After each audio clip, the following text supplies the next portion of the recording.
ট্রাম্পের এক সিদ্ধান্তে ৫ বছরে বিশ্বে মৃত্যু হতে পারে ১,৪০,০০,০০০ মানুষের, যার ১/৩ শিশু। দ্য ল্যান্সেটের প্রতিবেদনে উঠে এসেছে এমন ভয়াবহ তথ্য। প্রতিবেদন অনুযায়ী যুক্তরাষ্ট্রের বিদেশি সহায়তা কমানোর কারণেই অকাল মৃত্যুতে ঢলে পড়তে পারে কোটিরও বেশি প্রাণ। নিম্ন এবং মধ্যম আয়ের দেশের জন্য বৈশ্বিক মহামারীর মতো বিষয় হতে পারে। এদিকে ট্রাম্প প্রশাসনের এমন সিদ্ধান্ত ভুল বলে উল্লেখ করেছেন সাবেক প্রেসিডেন্ট বুশ এবং ওবামা। বিশ্ব যখন গাজা আর ইসরায়েল যুদ্ধ নিয়ে ব্যস্ত, তখন এই পৃথিবীর নানা প্রান্তে ধুঁকছে কোটি প্রাণ। জানুয়ারিতে প্রেসিডেন্ট হিসেবে ডোনাল্ড ট্রাম্প দায়িত্ব গ্রহণের পর থেকে বিশ্বব্যাপী মার্কিন সহায়তায় কাটছাটে বিপাকে পড়েছেন নিম্ন আয়ের মানুষ।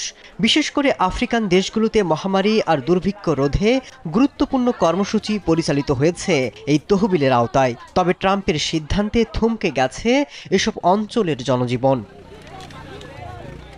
এবার এক ভয়াবহ গবেষণা সামনে এলো। সাময়িকী দ্য ল্যান্সেটের প্রতিবেদন বলছে, যুক্তরাষ্ট্রের বিদেশি সহায়তা কমানোর সিদ্ধান্তে ২০৩০ সালের মধ্যে বান্ডেল থাকলে প্রতি সেনমানিতে টাকা বাঁচবে। বিকাশ সেনমানি বান্ডেল কিনে জিতুন প্রতি লেনদেনে ১,৪০,০০,০০০ মানুষের মৃত্যু হতে পারে।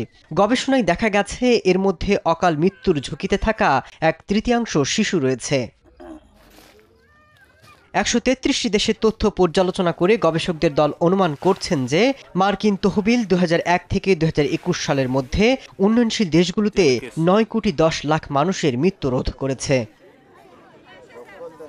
এদিকে ট্রাম্পের এই সিদ্ধান্তের নিন্দা জানিয়েছেন সাবেক মার্কিন প্রেসিডেন্ট বারাক ওবামা, এমনকি তার Republican পূর্বসূরি George W Bush.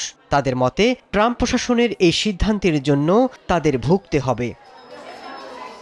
Masud Rana, news 24।